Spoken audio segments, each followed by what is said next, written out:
Next है तुम ध्वनि प्रदूषण बा नॉइज पॉल्यूशन।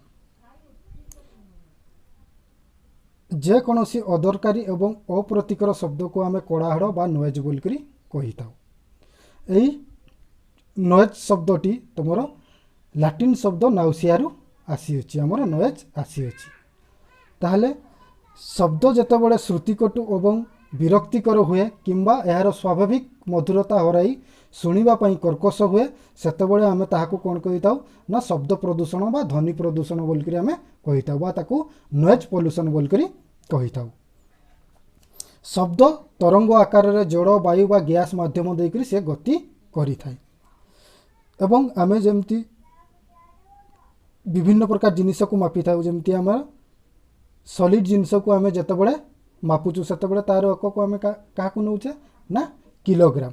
सेमती आमर शब्द को मापिबार अकक हूँ डेसिबेल बा ताकू आम डीबी द्वारा सूचित करि थाउ। ध्वनिर तीव्रता जदि तुम 40 डेसिबल पर्यंत होता है ताहले सी आम पई विरक्तिकर होई न थाए। जदि से ध्वनिर तीव्रता 85 रु 90 डेसिबल को वृद्धि पाए ताहले या आमर आम पाई कौन होता है ना विरक्तिकर होता है बा या क्षतिकारक होता है। यह तुम जदि ध्वनिर तीव्रता तुम 140 डेसिबल को वृद्धि पाइला ताहले कौन होता है ना यह आमर शरीर पक्षे विपज्जनक अवस्था सृष्टि करिथाए। एवं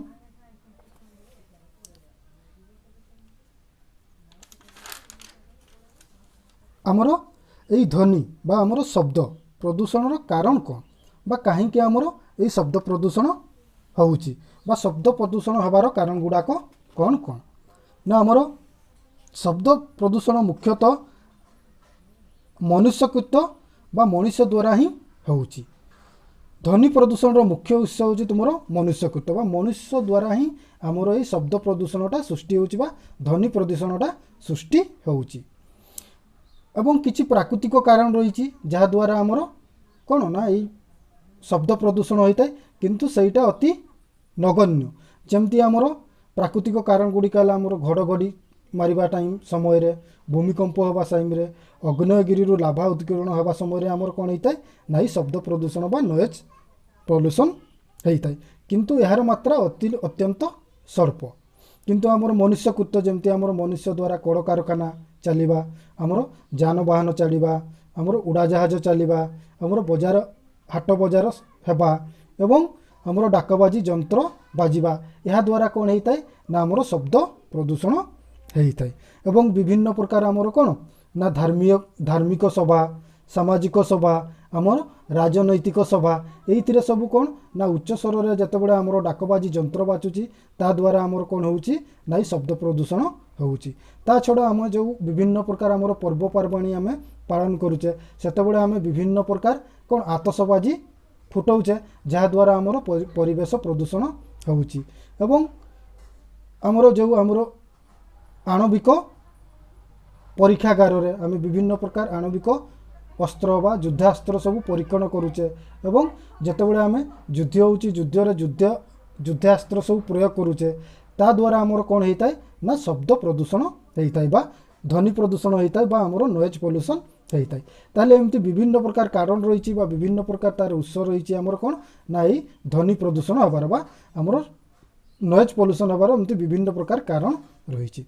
एवं आमर ध्वनि प्रदूषण हवा द्वारा आमर कौन प्रभाव पड़ुची आमर इफेक्ट कौन पड़ुची ना ध्वनि प्रदूषण हवा द्वारा आमर मनुष्यर श्रवणीय इंद्र उपरे प्रभाव पड़ी थाए।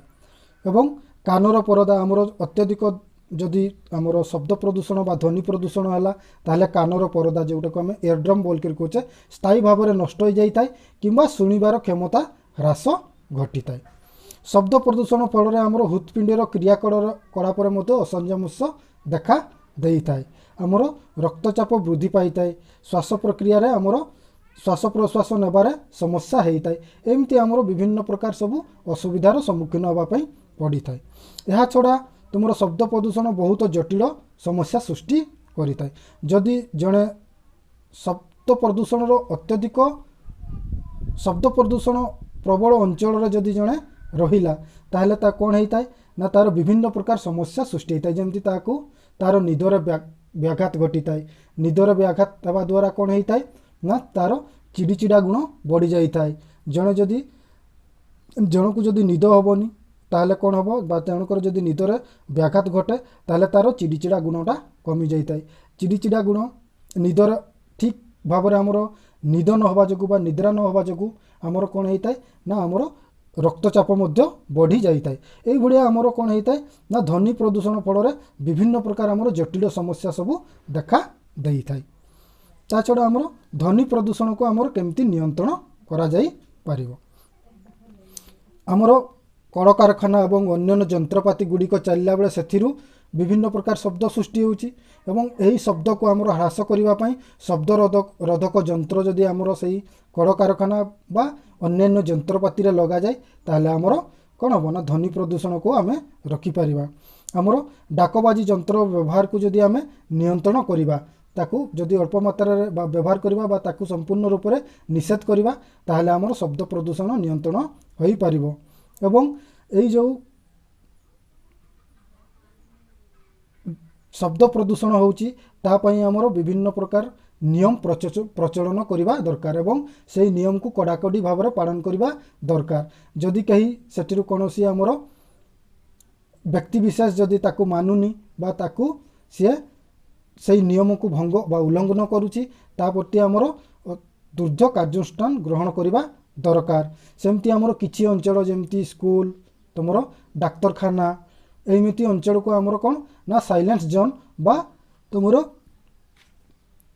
ନିଶବ୍ଦ ଅଞ୍ଚଳ ବୋଲିକରି ଆମେ ତାକୁ ଘୋଷଣା କରିବା, ଯାହାଦ୍ୱାରା ଆମର ଶବ୍ଦ ପ୍ରଦୂଷଣର ମାତ୍ରା କମିଯାଇପାରିବ ବା ଆମେ ଶବ୍ଦ ପ୍ରଦୂଷଣକୁ ନିୟନ୍ତ୍ରଣ କରିପାରିବା। ସେମିତି ତୁମର ଧର୍ମୀୟ ସଭା, ତୁମର ସାମାଜିକ ସଭା ବା ତୁମର ହେଲା କ'ଣ ନା ରାଜନୈତିକ ସଭା, ଏଇଥିରେ ଆମର କ'ଣ ଯେଉଁ ଡାକବାଜି ଯନ୍ତ୍ର ବ୍ୟବହାର କରାଯାଉଛି ତାର ବ୍ୟବହାର ଉପରେ ଆମର କଟକଣା ଲାଗୁ କରିବା, ତାହେଲେ ଯାଇକରି ଆମର କ'ଣ ହେବ ନା ଶବ୍ଦ ପ୍ରଦୂଷଣକୁ ଆମେ ନିୟନ୍ତ୍ରଣ କରିପାରିବା। ତା ଛଡ଼ା ଯଦି ଆମେ ଲୋକମାନଙ୍କୁ ସଚେତନ କରାଇପାରିବା ବା ଆମେ ଜନସଚେତନ କରାଇପାରିବା ତାହେଲେ ଆମର କ'ଣ ହେବ ନା ଧ୍ୱନି ପ୍ରଦୂଷଣ ଅନେକ ମାତ୍ରାରେ ରୋକାଯାଇପାରିବ ବା ଧ୍ୱନି ପ୍ରଦୂଷଣକୁ ଆମେ ନିୟନ୍ତ୍ରଣ କରିପାରିବା। ଇଏ ଥିଲା ତୁମର ଧ୍ୱନି ପ୍ରଦୂଷଣ।